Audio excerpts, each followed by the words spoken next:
Hello, Amador County. I'm Tom Slivick. Let's take a look at today's headlines. A citizen aided Ione Police in catching two burglars linked to multiple crimes in the city and the region. Amador County Park Restoration crew finishes first week of work at Jackson Detert Park. Buckhorn Town Center survey says beautiful. A record SPI forest fire recovery settlement includes $55 million in cash and 22,500 acres of land. In the second half of the news, I'll be speaking with fair poster artist Rand Huggett. So stay with us. We'll have these stories when I return from the other side of the break. You're watching Amador County's #1 news and sports leader, TSPN. Everyone, and welcome back. An attentive citizen and Ione Police Department worked together Tuesday, July 24th, to catch burglars in Ione. As a result of an investigation, two subjects were arrested for burglary, possession of stolen property, conspiracy, and several other charges.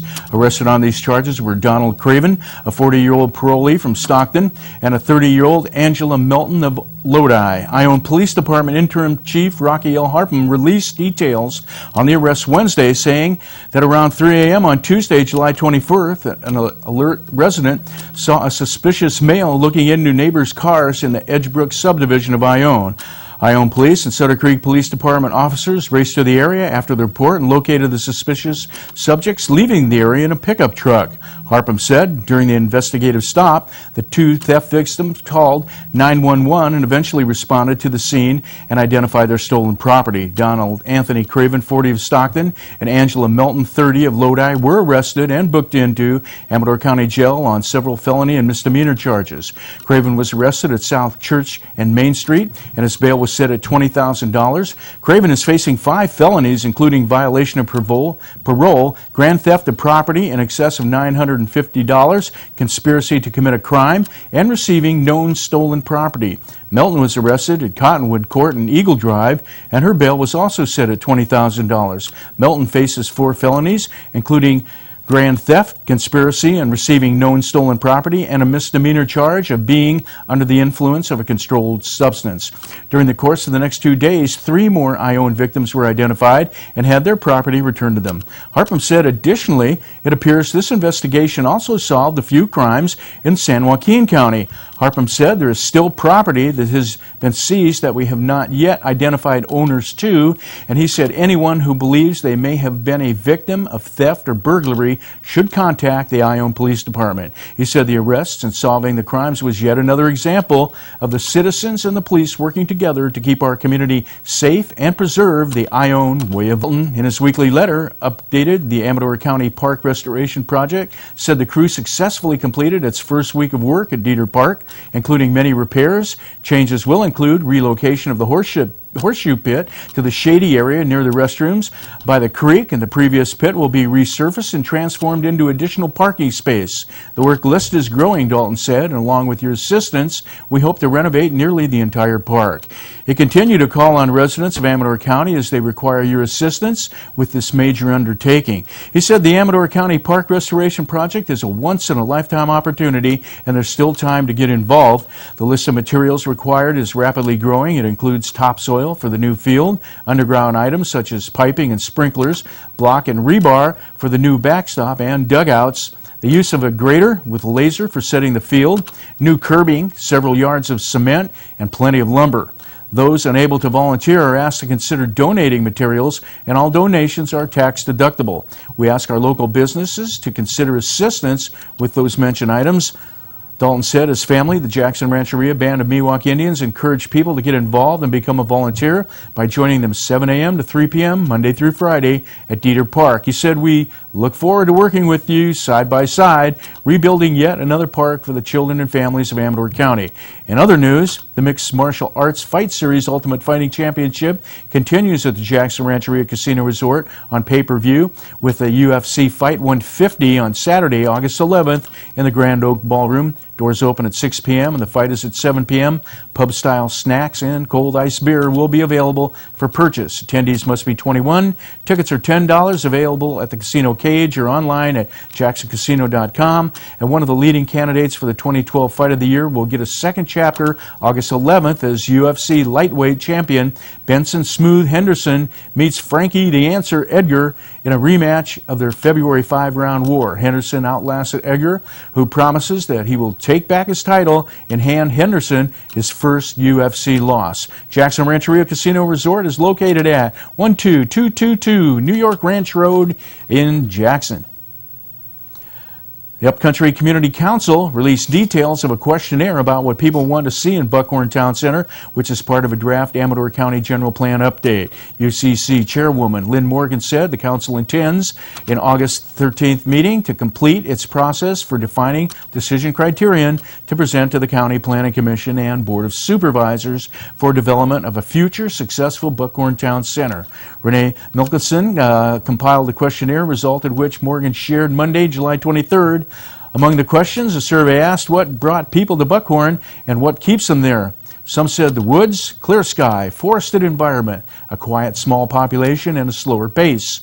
Another worked at Kirkwood and wanted less snow and a more populated area. One wrote, "I'm interested in current events in the area and affecting the county and the ability to influence county politics." Others said, "Retirement, not much traffic, nice people. Quilting Gill's great, the economy, and I've been coming up here since the early 70s. Others came to get out of the city for quiet, rustic atmosphere, solitude, beauty of the mountains, and the beautiful smell of the pines. One was looking to buy land in a retirement home and at 2.5 hours from the Bay Area. A beautiful countryside and friendly people keep us here."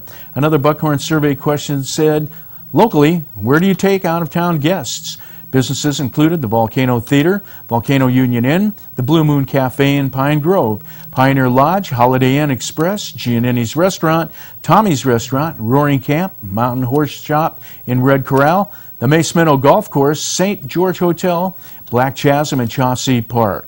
Places included Bear River Reservoir, Pie Pie Valley, Silver Lake, the McCullamy River, Tiger Creek, the High Country, Volcano, Jackson, Sutter Creek, Amador City, Plymouth, the Shenandoah Valley, and Murphy's. Activities included hikes, trails, small theater productions, local restaurants, drives, shopping and enjoying history, wines, and scenery. The questionnaire asked for additional comments, and one person wrote, "I kind of like this area like it was 20 years ago when I first moved up here, but I realize I can't stop progress or more traffic." Another wrote, "We love the rural setting and feeling away from the city with the Payless Market and the Mountain Cafe and the 76 station. We're a fairly happy community." One comment said, "Buckhorn has too many secondhand stores and they're a visual blight. We have 2 or 3 shanty towns that are pretty awful and nothing being done, with several rotting buildings along the highway that are pretty ugly."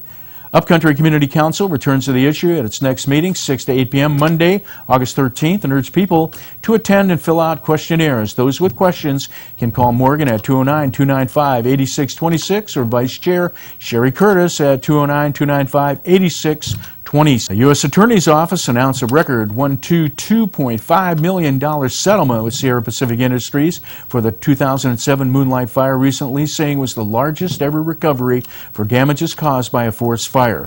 U.S. Attorney Benjamin B. Wagner said the United States settled a major lawsuit for damages resulting from the Moonlight Fire, which was started September 3, 2007 on private forest land in Plymouth County. Wagner said the fire threatened several communities, including Susanville and Lassen County. More than 3,000 firefighters were assembled to contain the fire, and the U.S. Forest Service spent more than $22.5 million fighting the fire. The settlement is to be paid as $55 million in cash and a conveyance of 22,500 acres of lands in California owned by Sierra Pacific Industries. The Forest Service will choose the land at its sole discretion from large selections offered by SPI.